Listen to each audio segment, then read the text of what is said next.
ஒரு வழியா விடாமுயற்சி ட்ரெய்லர் வந்து ரிலீஸ் ஆயிடுச்சுங்க. இந்த ட்ரெய்லர்ல டைரக்டர் சொல்ல வந்த விஷயத்த நான் டீகோட் பண்ண போறேன். அது மட்டும் இல்லாம, நான் சொல்லப்போற விஷயங்கள கேட்டீங்கன்னா, வாவ்! இந்த விஷயங்கள நாங்க நோட் பண்ணலயே சொல்ட்டு திரும்பவும் அந்த ட்ரெய்லர நீங்க போய் பார்ப்பீங்க டெஃபினட்டா. அதுக்கு நான் கேரண்டி. அது மட்டும் இல்லாம இந்த படத்தோட கதை இப்படித்தான் இருக்க போகுதுன்னு ஆணி அடிச்ச மாரி நான் சொல்லப் போறேன். நீங்களும் அந்த படத்த பார்த்துட்டு கரெக்ட்டா இந்த வீடியோ கீழ வந்து கமெண்ட் பண்ணுவீங்க. "எப்புட்றா படம் ரிலீஸ் ஆகுறதுக்கு முன்னாடியே இந்த கதை இப்படித்தான் இருக்க போகுதுன்னு கண்டுபிடிச்ச" அப்படின்னு சொல்லிட்டு திரும்பவும் வந்து என்ன கேட்பீங்க. அதுக்கும் நான் கேரண்டி தான்.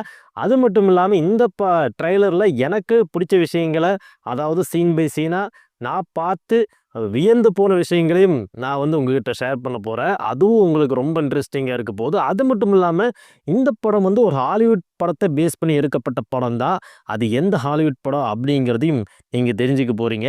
ஸோ இத்தனை விஷயங்களும் இந்த வீடியோக்குள்ள இருக்குது. ஸோ ஸ்கிப் பண்ணாம ஃபுல்லா பாருங்க. நீங்க ஒரு தல ஃபேனா இருந்தா, நீங்க ஒரு நல்ல என்டர்டெயின்மென்ட் படத்த விரும்பி பார்க்குற ஆளா இருந்தா, இந்த வீடியோ உங்களுக்கு டெஃபினட்டா பிடிக்கும். ஸோ ஸ்கிப் பண்ணாம ஃபுல்லா பாருங்க. மறக்காம நம்ம வீடியோக்கு இப்போ ஒரு லைக் பண்ணிருங்க. புதுசா வந்திருந்தா நம்ம சேனலுக்கு இப்பவே ஒரு சப்ஸ்கிரைப போட்டுருங்க. வாங்க நேரா வீடியோக்குள்ள போலாம். ஓகே. இந்த ட்ரெய்லர பார்த்தவங்க எல்லாருமே வந்து அஜித் சார் அவர்கள ஆஹா! ஓஹோன்னு புகழ்வாங்கன்னு பார்த்தா, ஓம் பிரகாஷ் வந்து கொண்டாடி தீர்த்துட்டு இருக்காங்க. யாரப்பா இந்த ஓம் பிரகாஷ் அப்படின்னு பார்த்தா, அவரு தான் இந்த படத்தோட சினிமோட்டோகிராஃபர். அவரு இந்த படத்துக்கு ஒவ்வொரு ஃப்ரேமையும் வந்து செதுக்கு செதுக்குன்னு செதுக்கியிருக்காருங்க. அந்த அளவுக்கு வந்து அவருடைய திறமையும், அவரோட உழைப்பும் வந்து அந்த ஒவ்வொரு ஈச் அண்ட் எவ்ரி ஃப்ரேம பார்க்கும்போது தெரியுது. அந்த அளவுக்கு மெனக்கெட்டு ஒரு ஃப்ரேமுக்கே உட்காந்து ஒரு நாள் ஃபுல்லா உட்காந்து யோசிச்சு எடுத்திருப்பாங்க போல இருக்குது. அந்த அளவுக்கு பியூட்டிஃபுல்லான ஃப்ரேம்ஸ் எல்லாம் காமிச்சிருக்காங்க. அது மட்டும் இல்லாம இந்த கலர் கிரேடிங் பார்த்தீங்கன்னா, வேற லெவல் இருக்குதுங்க. ஒரு ஹாலிவுட் படத்துக்கு இணையா வந்து நம்ம ஆளுங்கலாம் இப்போ வந்து வேலை செஞ்சுட்டு இருக்காங்க. அது வந்து இந்த படத்து மூலமா தெரியுது. அந்த அளவுக்கு நம்ம ஒரு ஒரு 80% ஹாலிவுட்டுக்குள்ள போயிட்டோங்கிற ஒரு ஃபீல் வந்து இந்த படம் வந்து குடுக்குது. அந்த அளவுக்கு மெனக்கெட்டு வேலை செஞ்சிருக்காரு ஓம் பிரகாஷ். அவரும் நம்ம கோயம்புத்தூர்காரர் அப்படிங்கிறபோது ரொம்ப பெருமையா இருக்குது. சரி இவரோட சாதனைகள பின்னாடி நம்ம பேசுவோம்.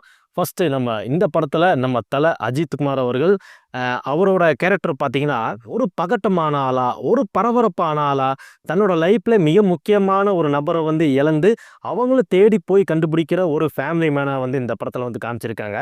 தல அஜித் அவர்கள் வந்து ரொம்ப சூப்பரா இந்த படத்துல வந்து நம்மளுக்கு வந்து தெரியிறாரு. அந்த அளவுக்கு ஸ்க்ரீன்ஸ் பிரசன்ஸ வந்து வந்து நல்லாவே பண்ணியிருக்காரு.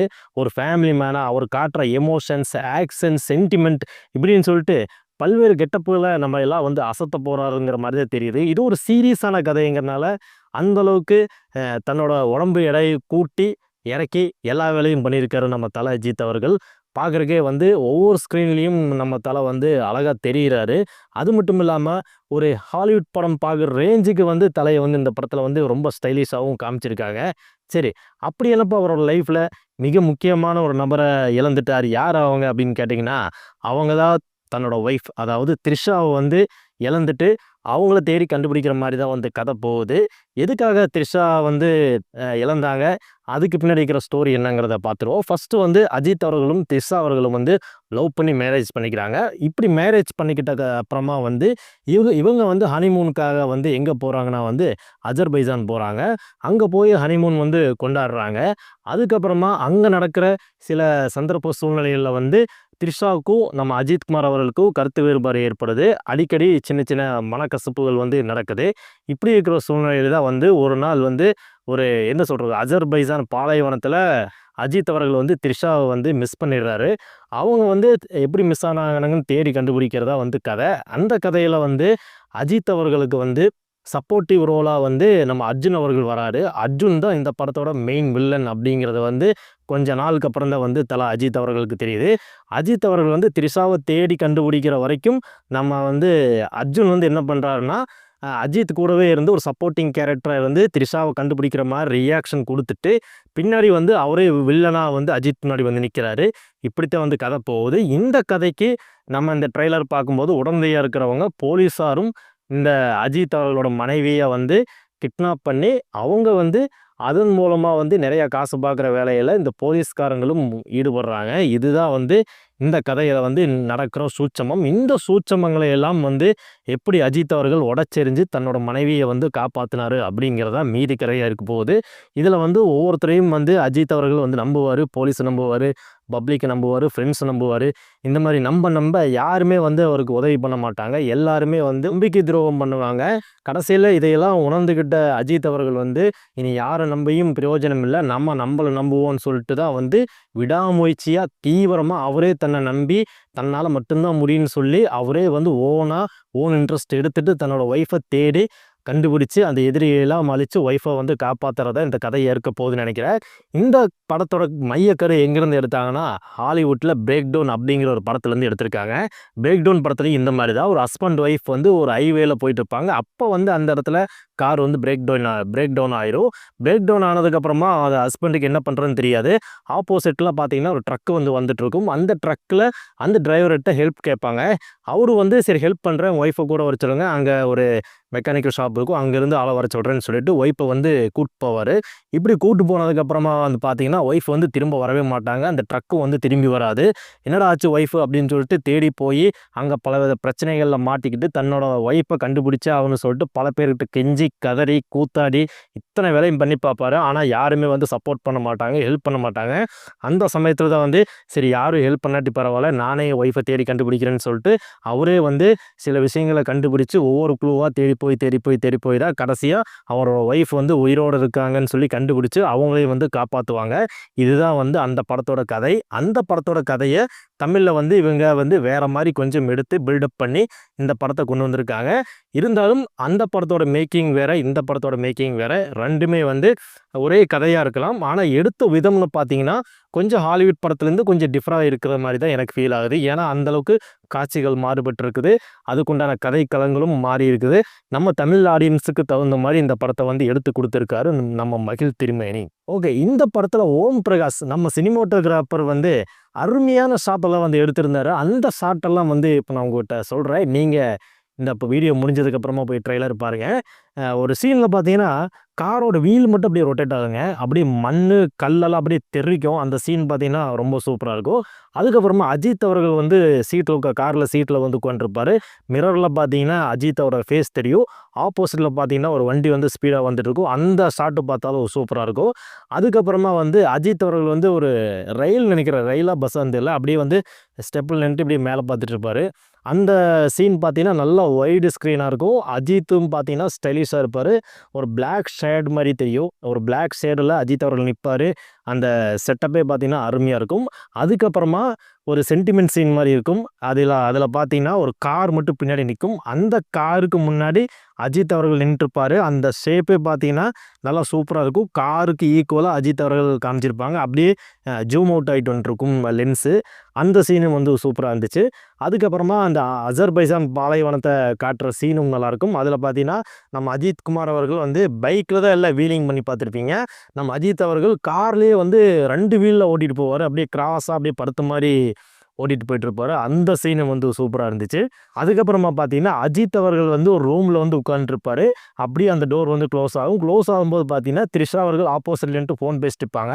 அவங்களோட ஃபேஸ் பார்த்தீங்கன்னா அப்படியே மிரரில் தெரியும். அது பார்த்தீங்கன்னா அஜித் மேலே அப்படியே வந்து அவங்களோட ஃபேஸ் வந்து த்ரிஷாவோட ஃபேஸ் வந்து அப்படியே கவர் ஆகி வந்து அந்த கண்ணாடியில் தெரியும். அதுவும் வந்து சூப்பராக வந்து எடுத்திருப்பாங்க. இப்படி வந்து இந்த சீன்கள்லாம் பார்த்தீங்கன்னா ஒவ்வொன்றுமே வந்து மெனக்கெட்டு எடுக்கப்பட்ட சீன்களாகவே தோணுது. ஏன்னா அந்தளவுக்கு இம்பார்ட்டன்ஸ் கொடுத்துருக்காங்க. இந்த படத்தை வந்து என்னடா வசனமாட முக்கியம், படத்தை பாடுறா அப்படிங்கிற மாதிரி வந்து நம்மளுக்கு தோணுன்னு நினைக்கிறேன். என்னதான் இந்த படத்தோட கதை நல்லா இருக்குமோ இருக்காதோ அது நம்மளுக்கு தெரியாது. ஆனால் டெஃபினட்டாக இந்த படத்தோட காட்சி அமைப்புகள், இந்த படத்தோட ஒவ்வொரு ஃப்ரேம்கள், இது எல்லாமே வந்து நம்மளுக்கு வந்து ரொம்ப பிடிச்சி போயிடும். அதனால் படம் நல்லாயிருக்கோ இல்லையோ இந்த படத்தோட சினிமோட்டோகிராஃபிக்காகவே நம்ம பார்க்கலாம். ஏன்னா மணிரத்னம் படத்தில் பார்த்தீங்கன்னா ஒவ்வொரு ஃப்ரேமும் பார்த்தீங்கன்னா அந்த படத்துக்கு என்ன தேவையோ அந்த ஒரு ஃப்ரேமில் என்னென்ன இருக்கணும், என்னென்ன இருக்கக்கூடாது, இப்படித்தான் இருக்கணும், இப்படித்தான் அமையணுங்கிற மாதிரி வந்து ரொம்ப மெனக்கெட்டு மணிரத்னம் வந்து எடுப்பார். அந்த ஒரு டெக்னிக்கை வந்து நம்ம மகிழ் திருமேனியும் நம்ம ஓம் பிரகாஷும் வந்து மெனக்கெட்டு வேலை செஞ்சுருக்காங்க அப்படின்னு தான் தோணுது. என்ன சொல்கிறது, அந்தளவுக்கு வந்து ஒவ்வொரு காட்சி அமைப்புகளும் பார்க்குறதுக்கு நல்ல தெள்ள தெளிவாக கண்ணுக்கு குளிர்ச்சியாக இருக்குது அப்படின்னு தான் நான் நினைக்கிறேன். நீங்கள் என்ன நினைக்கிறீங்கிறது ட்ரெய்லர் பார்த்துட்டு நம்ம வீடியோ கீழே கமெண்ட் பண்ணுங்கள். அதுக்கப்புறமா இந்த படத்தோட பேக் போன், அதாவது நம்ம அனிருத் பற்றி பேச போகிறோம். அனிருத் வந்து என்னப்பா நீங்கள் சினிமோட்டோகிராஃபி ஹாலிவுட் ரேஞ்சுக்கு எடுத்து வச்சுருக்கீங்க, நீங்கள் ஹாலிவுட் ரேஞ்சுக்கு எடுத்தால் நான் அதை விட ஒரு படி மேலே போய் இருப்பேன்னு சொல்லிட்டு யுனிவர்சல் மியூசிக்கை வந்து இந்த படத்தில் வந்து போட்டிருக்காருன்னு நினைக்கிறேன். ஏன்னா பேக்ரவுண்ட் ஸ்கோர்லாம் வந்து ரொம்ப என்ன சொல்கிறது, ஒரு வெஸ்டர்ன் ஸ்டைல் இருக்குது. அந்த அளவுக்கு வந்து சில சில ஆங்கில வரிகள்லாம் வந்து அந்த பேக்ரவுண்ட் ஸ்கோரில் வந்து யூஸ் பண்ணியிருக்காரு. நல்லாவும் இருக்குது. அதுவும் ஃபைட் சீன்லாம் பார்த்தீங்கன்னா தெறிக்க விட்டுருக்காரு மியூசிக்கை. அது மட்டும் இல்லாமல் இந்த ட்ரைலர் எண்டிங்கில் வந்து